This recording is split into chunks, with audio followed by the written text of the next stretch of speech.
Welcome back to Trending in Education. Mike Palmer here. Very excited to start the new year. 2020 is going to be a rockin' new year for all of us, I'm sure. And a big part of that, I think, is tapping into what's going on in the world around us. And one of the things that is going on is there's a new book coming out. It's called Fanocracy. We have the author of Fanocracy, David Meermam Scott, here with us on Trending in Education.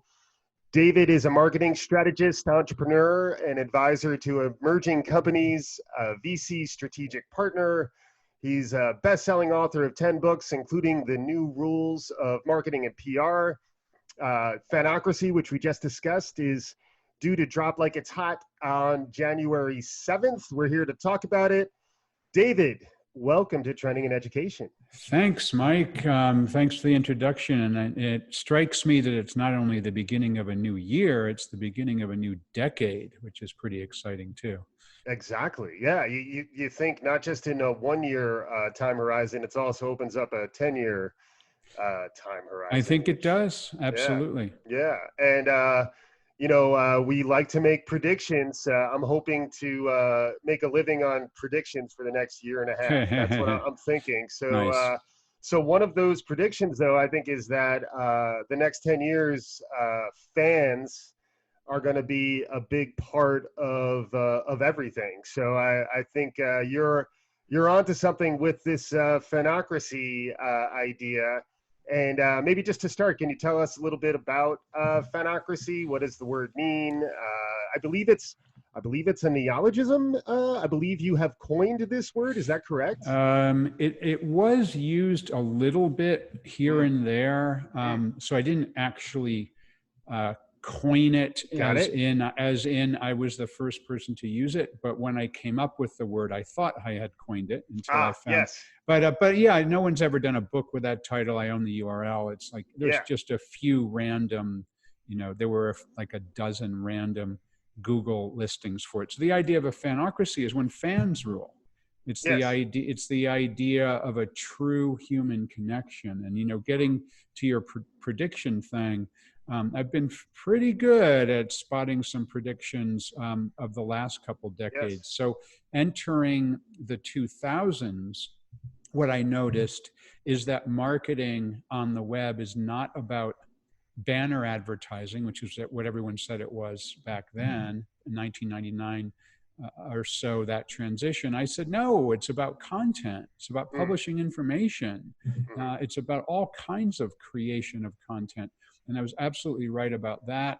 My book, The New Rules of Marketing and PR, is arguably the best-selling marketing book of that decade. Yes. Of the zeros. Yes. The aughts, right? The aughts, which never quite took on. Yeah. Exactly. Yeah. 400,000 copies in English. It's in 29 languages. And then in the teens, I saw another trend. And that was the trend around real-time communications on the web. I don't know if you remember this, but Google did not index in real time until 10 years ago. If you updated a blog post or a website, Google took a whole month sometimes to surface that new content. And then about 10 years ago, they went real time. At the same time, Twitter was starting to take off, and other social networks. So I identified this idea that we are now entering an era of real-time communications. Interesting. And what I see us entering now is, I think that the pendulum has swung too far in the direction of superficial online communications at a time when we're really hungry for a true human connection. The whole online world has become polarizing. People are screaming fake news. There's so much tribalism. In negative related tribalism on the web, where politically and socially people are going into one group and not coming out of it. So I think we're entering an era of a kinder, gentler, more human approach to engagement, both online and offline. And so that's where the original ideas around Fanocracy birthed about 5 years ago when I was thinking about this. And I really do think that's where we're heading in this next decade of the 20s.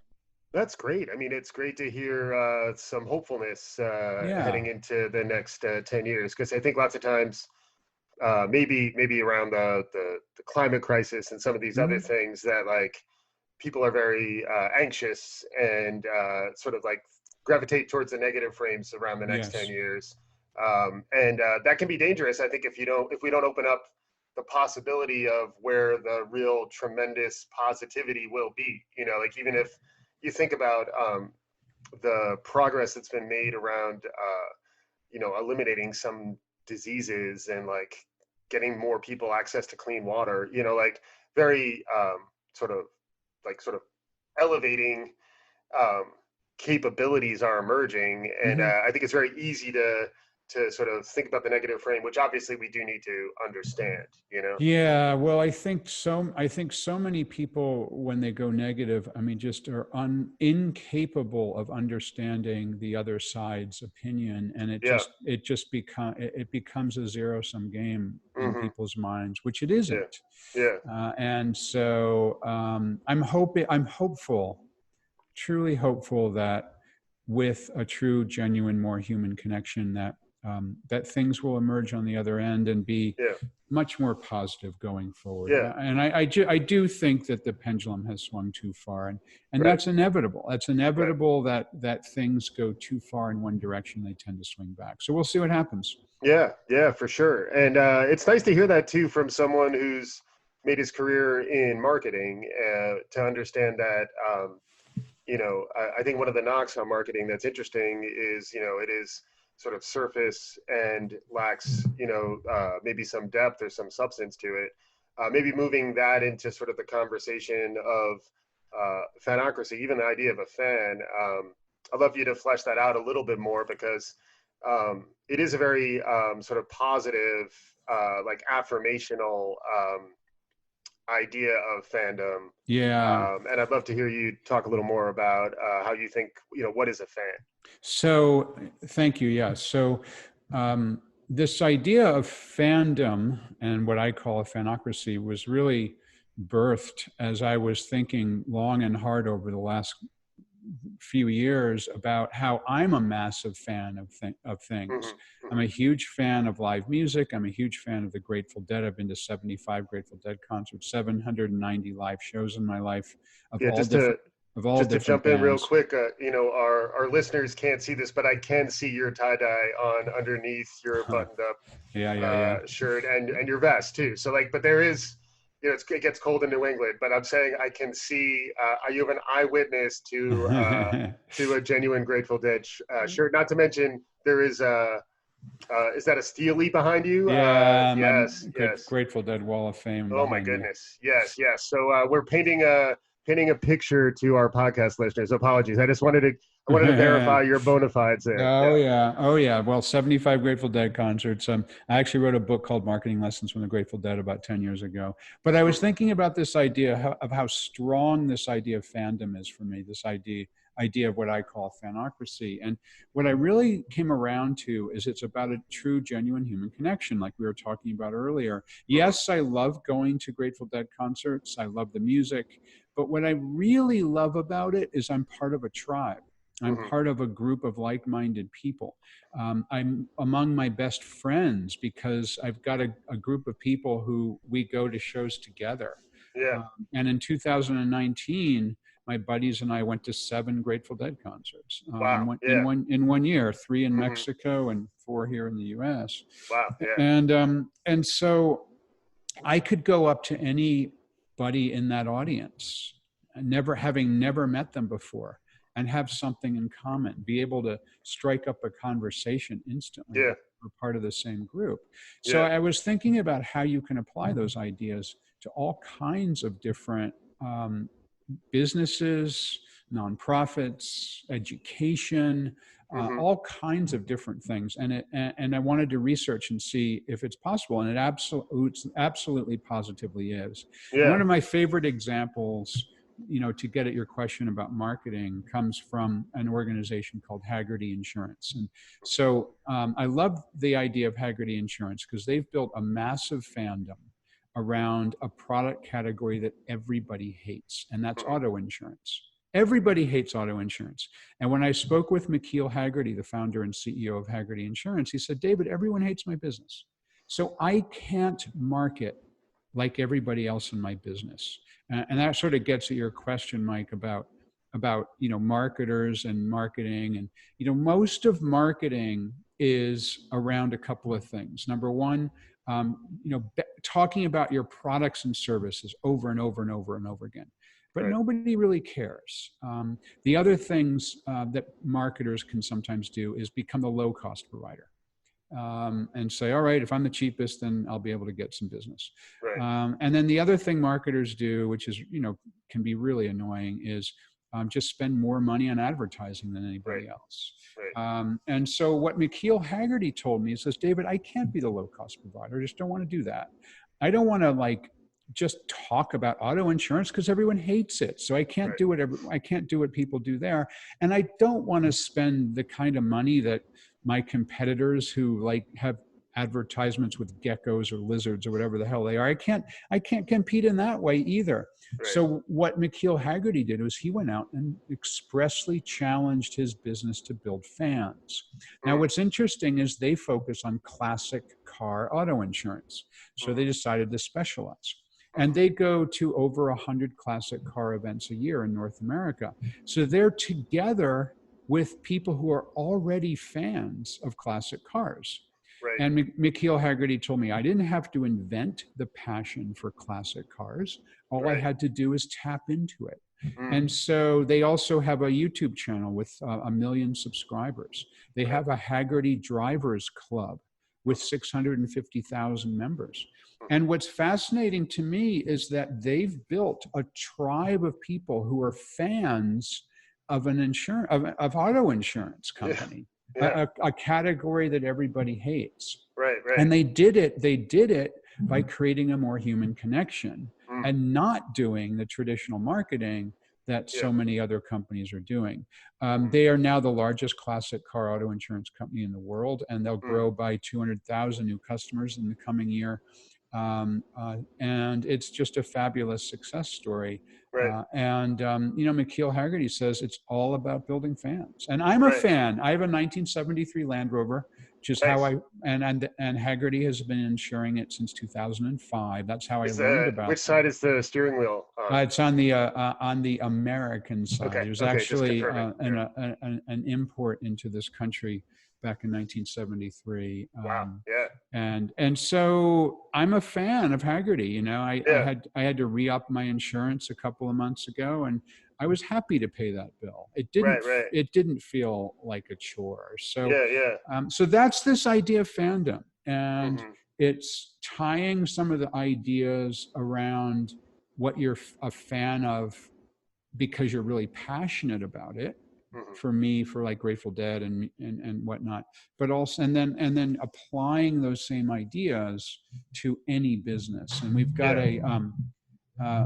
a prescription of 10 different ways that people can build fans based on an extensive amount of research that my daughter did with me. My daughter Reiko is now 26 years old. She's my co-author on Fanocracy. And it was fun working with her because she's a millennial woman. My wife's Japanese, so my daughter's mixed race. She's a neuroscientist. She did a neuroscience degree at Columbia University and now is in her final year of medical school. So, and she's a huge Harry Potter fan, and she's a fan of going to Comic-Con. She gets dressed up and cosplays. So we have the same idea about fandom, but we come at it from an utterly different perspective. A millennial woman, versus middle-aged white guy. And so it really is interesting that these ideas apply over all kinds of different ways to grow fans that apply to all kinds of different people and different learning styles and so on. No, I really love the intergenerational aspect of the perspective, because that's something we have talked about a bunch on this show is, research that I've read has said that, we're becoming increasingly segregated by age. So it is, I think fandom frequently is a way to cut across dimensions. I was thinking about that where, I attended my first NFL game for the Giants recently. Nice. And that was, I've been a lifetime fan, but I hadn't actually been to the stadium. And it just the level of like deep catalog understanding we all had of every historic event in Giants history. Mm. I hadn't really felt that way. I couldn't really, aside from when I tend to go to Jazz Fest in New Orleans regularly, which is the other place that I hadn't really reflected on it until I was preparing to talk with you, David. But those are probably my biggest sort of fan things Yeah. really connect into. And I love that you were able to sort of identify that as something that is not to a particular identity or age or sort of insert way of grouping people, like being a fan and connecting to these sort of like deep, almost like primal rooting interests and engaging in the collective shared experience of we all care about this thing a lot. Yes. It's part of what it is to be human, It is. It absolutely is. And interestingly, that was something that we really, really wanted to dig into is how this is rooted in neuroscience. Mm-hmm. We actually spoke with a number of neuroscientists about what's going on in the brain when you become a fan of something. And in particular, what we wanted to look at is how you relate to other people as you're engaging as a fan. So I go to a Grateful Dead concert. My daughter is talking with her friends about Harry Potter. You're going to the Giants game, right? You're with people. And it turns out that it's hardwired in our brains as a survival technique to understand of the people around us who's part of our own tribe and therefore a positive connection, and who potentially is not part of our tribe and therefore a potential enemy. Therefore, maybe we need to kick in our fight or flight mode, and that's a natural part of our brain. It's part of neuroscience tells us that. So there's one neuroscientist, his name is Edward T. Hall, identified the idea of different levels of proximity. So further than about 20 feet away is called public space, and our brains do not track people in public space. We know they're there, but we don't actively track them. Inside of 20 feet to about 4 feet is called social space, and inside of 4 feet is called personal space. And with social space, once you enter approximately 20 feet away, we begin to track people who get that close to us because we need to know, are they part of our tribe? Are they not part of our tribe? So that means if you walk into a crowded room, you can't help it. It's hardwired. Your brain begins to track those people who are in that room to understand if you know them or not. Then inside of 4 feet is cocktail party distance. If you know and trust the people who you're with at cocktail party distance, like literally at a cocktail party, that's an incredibly positive human connection, human emotions. But if you get into a crowded subway in New York City and you don't know those people, or a crowded elevator, you can't help but feel nervous because your brain is firing and saying, hey, I need to worry about these people. They're not part of my tribe. Maybe they're going to harm me. And so what does that mean for us as we're building businesses? What does it mean for us as we're teaching? What does it mean for us in the ways that we interact with other people? Well, it simply means the closer you get to someone, the more powerful the human connections. As you teach, can you get close, literally physically closer to people? As you do that. And I'll give you an example in my own world.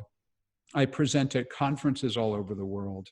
The smaller conferences might have 250 people. The bigger ones, I'm going to be speaking in about 2 weeks at Tony Robbins Business Mastery, which is 2,500 people. It's a big audience. Now, here's the interesting thing about this is that if I get in close physical proximity with some of the people in the audience, that becomes a very positive human connection with those people that I get close to. And I try to make a point I think of myself as a teacher. I am up there presenting, but I feel like I'm teaching the ideas of Fanocracy. I'm teaching the ideas of effective marketing. And so I don't just stay on the stage, which is public space further than 20 feet away. I come down into the audience. I'm together with the people in the audience. I might ask somebody a question and hand them a microphone. So I'm now in their personal space inside of 4 feet. Right. And I'm purposely doing that because I want to be in close physical proximity. But here's where it gets really interesting. Another aspect of neuroscience called mirror neurons. Mirror neurons are the parts of our brains that fire when we see somebody do something as if we're doing it ourselves. Sometimes even just hearing somebody doing something is enough for us to have our brain fire as if we were doing that ourselves. Yes, you hear about mirror neurons a lot when people are critical of like violent video games and sort of the influence of seeing behavior. Sort of it does come up. It does come up there. Yeah, because what's happening is your brain is firing as if you're shooting that gun. Right. But let me demonstrate something here for you. You'll see it on video, and everyone else will hear it. But I think you might have the same experience that Mike is going to have. I'm holding a lemon and a slice of lemon in my hands. Now, if I take a bite of this lemon, it's an incredibly powerful thing going on in my brain. My eyes close instinctively and my mouth puckers up. My saliva glands are doing their things. I mean, biting into a tart lemon like this is really powerful.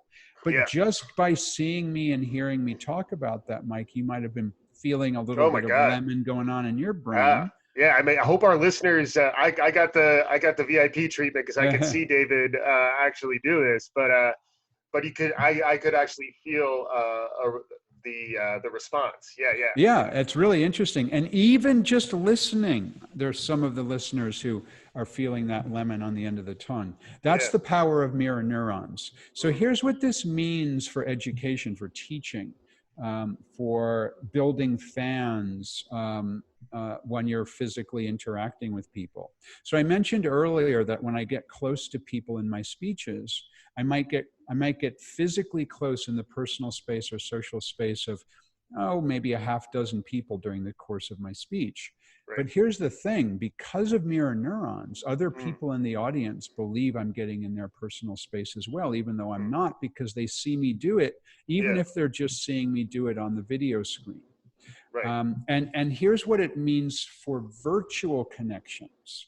The more you can use video, where actually you and I are now speaking to one another on a video channel, the more you can use video and photographs as you virtually teach, cropped of people, of yourself, cropped as if you're in the personal space, so within 4 feet, and looking directly at the camera, our brains tell us that we actually are physically connected to you. We feel as if we're next to you physically, even though you're on a screen. This is exactly why we feel we know personally a movie star or a television star. We don't know who they are. They're just an image flickering on a screen. But we feel we know them because our brains tell us, our mirror neurons tell us, yes, you are in close physical proximity with this movie star. So this means that an effective use of video in teaching is really powerful. As well, an effective use of reaching out to people in their personal space when you're teaching, even if it's just a couple of people in that class or that situation like mine, even with 2,500 people in the audience, people's brains fire as if you're close to them. So this is just one of the 10 ideas that we talk about in the book Fanocracy to build fans. But I think this one is particularly appropriate for the subject of your podcast, Mike, and maybe some of the people listening in might be able to use some of these ideas in how they teach and how they do education. I believe this is called proxemics, right? Is that?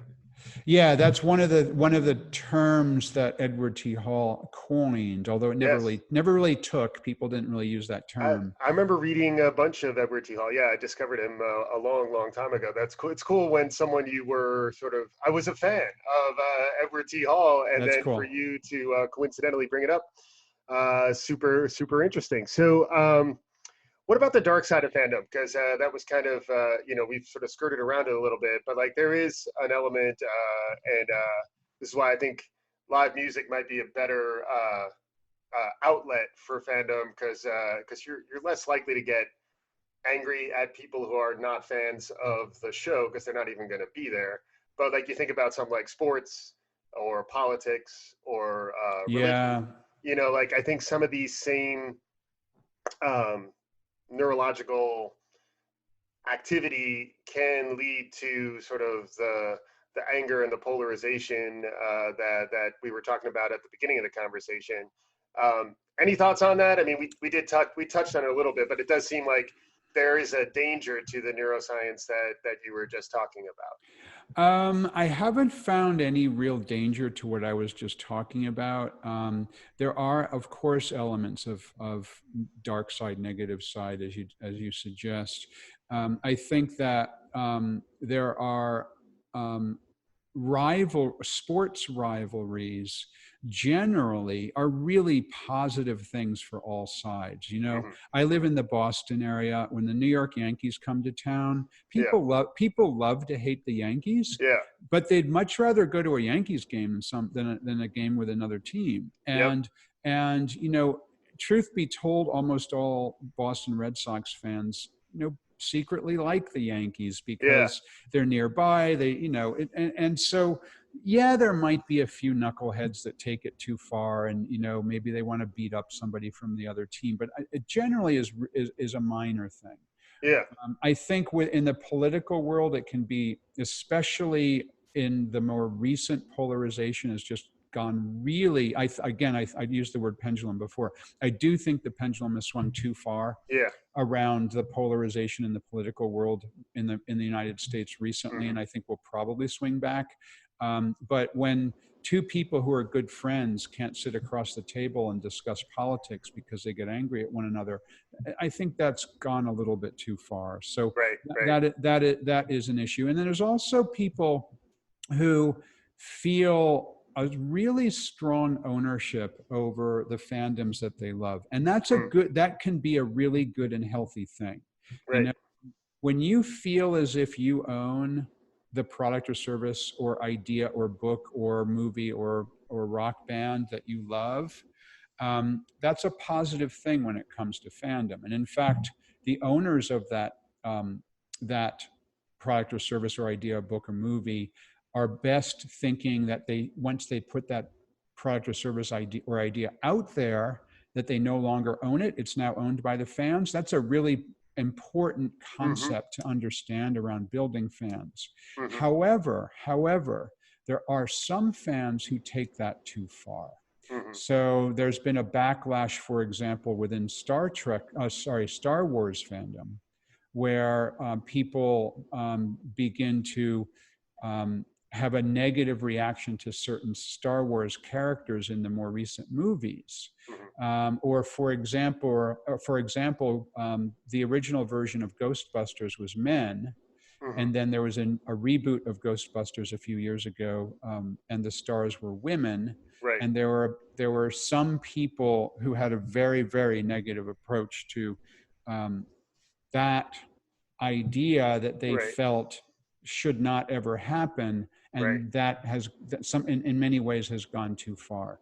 Sure. But I actually think that those are minor things to think about. Yes, it happens. Sure. And yes, you need to deal with it. And if you're involved, it can be awful. If you're the actor who Right.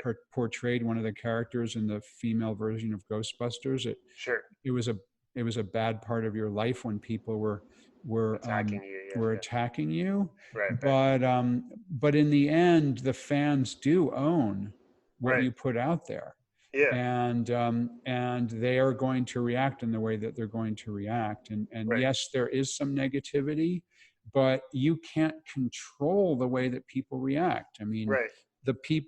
I don't remember which studio did Ghostbusters, but you can't then say, oh, you're not allowed to talk that way, because they're Right. the fans and that's the Right. way they Right. talk. Yeah, and I like that. I really love that point about having to let go to really unlock the power of the fandom that you're building, Yeah, and really that the idea of the fanocracy is that it's ruled by the fans, it is. and frequently I think there's more old school. There's more of a top down sort of mindset around who are we as a brand, how do we communicate that out, and how do we keep control over our brand message. When the example of the Grateful Dead is really interesting one there, where how part of how they built that fandom is just by releasing all of that to the folks who follow it, to the point that the people who follow the Grateful Dead feel as much a sense of ownership and connection to the brand as the members of the band themselves, which I thought that was a tremendous insight. I'd love to hear you Yeah, no, expand on that. that's exactly right. The Grateful Dead, unlike every other band of the era and every other band today, um, did something unique. They allowed their fans to record the concerts. You could bring professional level recording gear into the shows. They even gave you a seat if you had recording gear right behind the mixing board, which is the best place for the sound. They would give you a power strip to plug into in some cases. And they said, sure, why not? Every other band on the ticket, it says no recording allowed, no video, no audio recording allowed. The Grateful Dead said, sure, why not? And that helped to build a massive fandom. And in fact, created a social network, because the band said, the only rule we have is that you can't sell those. Initially, it was cassette tapes and later on MP3 files. Our only Right. rule, you can't sell those recordings. Right. You can trade them, you can give them away, but no selling. And so there was a big community of people who traded those tapes. So in effect, it was a social network before Mark Zuckerberg was even born. Right. And so the idea of letting go of your work in this way is a really powerful thing. I'll give you another example. The word fanocracy. I own the URL. As we said earlier, I didn't coin the word, but Right. it's only been used a dozen or 2 dozen times that I could find on the Sure. internet. So Yep. I could very well have trademarked that name, Yep. and I could have owned whatever that means, Right. the idea of fanocracy. Yes, I Right. wrote the book. Yes, I own the URL. Yes, I've talked about it now for a couple of years. I chose not to trademark it, Right. not to try to assert ownership over it. I specifically did that because I want other people to talk about it. Mm-hmm. I would love it if somebody else wrote a book about fanocracy. I would love it if other people were doing speeches about fanocracy. I would love it if other people wrote white papers or did blog posts about the Mm-hmm. idea of fanocracy. Yeah. That's great, because that helps to spread the idea of what a fanocracy is. Yeah. So I purposely did not try to assert my ownership over it. Yeah. And I think that that's pretty counterintuitive to a lot of business people who naturally want to take the legal perspective of trying to own something. Yeah. And in fact, some cases, it may not make sense to do that. Yeah, it's you see this trend in a lot of different places. The movement away from command and control and Mm-hmm. top down structures, more towards emergent bottom up. It seems a lot of sort of the this exponential potential of the internet and the way the global community works nowadays is more fully unleashed when you let go of top down and Yes. command and control, and you allow things to emerge, which is super interesting. So we've established your bona fides as a seer of things that are emerging. We're sort of wrapping up towards the end of our conversation, which has been fantastic. Again, David, thank you for joining.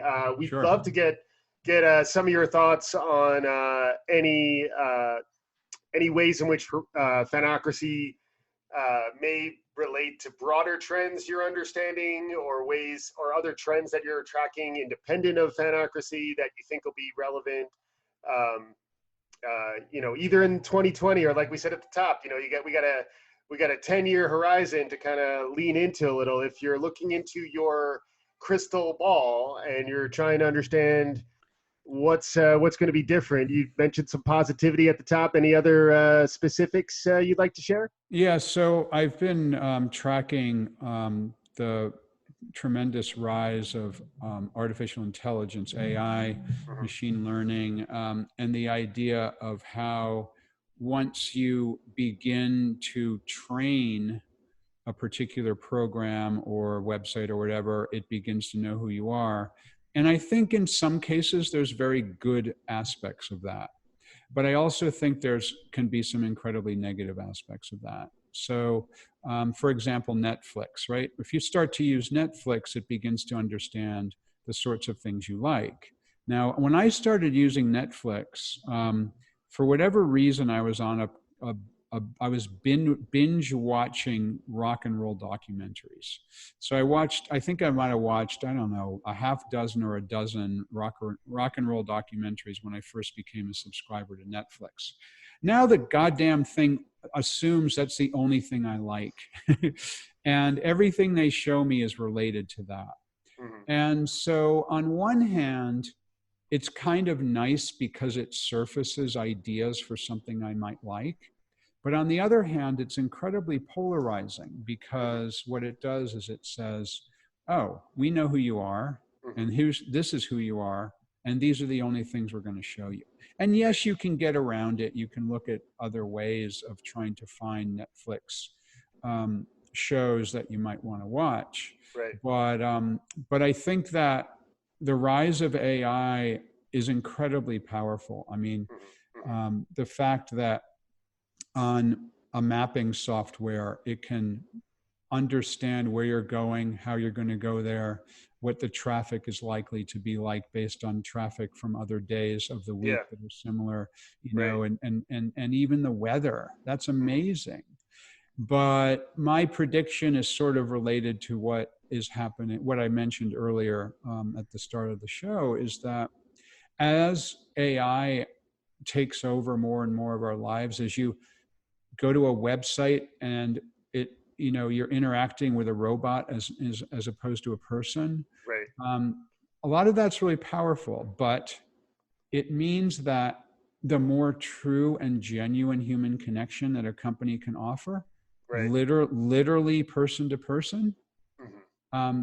that will be a competitive advantage in a world of AI. So I think the 2020s will bring more automation, more AI, more robots, but I also think it will reward those who have a genuine connection. Yeah, it's really interesting. It reminds me of sort of the difference between a non-zero sum game versus a zero sum game. AI will be accomplishing new and untold things, which will be wonderful on the positive side. But again, that will free up humanity to be better. I think that's and right. Yeah. Yeah. So there you go. And any thoughts how that might relate to teaching? You talked a little bit about Fanocracy and trying to get into that personal sort of intimate zone on video. Any other thoughts just around learning and education and as it relates to Fanocracy as we're wrapping up? I've really been enjoying creating. I have some of my own online learning programs that I've worked on, and I like the idea of being able to do videos, again, cropped as if you're about 4 feet from the camera, looking directly at the camera, talking directly to the student who's on the other side. That's incredibly powerful stuff. And I think we're just scratching the surface on what's possible there. So, so I think that there's going to be big opportunities for combinations of both virtual and physical learning, where the combinations are what's powerful. And I've done a bunch of that myself, and I find it really cool. I speak at the Tony Robbins Business Mastery events every couple times a year. 2,500 people typically go. So I'm teaching from the stage, but then I offer a program where people can buy a series of videos. It's called New Marketing Mastery, where they can they can then have me teach them much more in depth than I can from the stage. Yeah. Through videos, and it's cropped in that way as if I'm Mm. talking directly to those people. Yeah. Yeah. That's really interesting, just to think about even the way the virtual sort of replicates the physical, and how Yeah, that triggers the neuroscience behind it. that's exactly right. Really fascinating stuff. So as we're wrapping up, David, what's the best place for, if folks are interested in any and all of this, and hopefully they are, what's the best place or places for them to go? So we have a great website, my daughter Reiko and I, at www.fanocracy.com. There's videos, there's infographics, PDF documents you can download, no registration, all of it free. And then on the social networks such as Twitter and others, I'm DM Scott, DMSCOTT, and I am the only David Meermam Scott in the world. So if you Google me, you will find me. Nice. Often imitated, never duplicated. David Meermam Scott, author of Fanocracy. Wonderful guest. Definitely has my wheels turning. Hopefully our listeners' wheels are turning as we keep on trucking towards the completion of this conversation. David, really wonderful having you on the show. Thanks again for your time. My pleasure. Thank you for having me on, Mike. Awesome. And our listeners, this was a wonderful installation of Trending in Education like you're used to. We'll be back again regular time very soon. Thanks again for listening.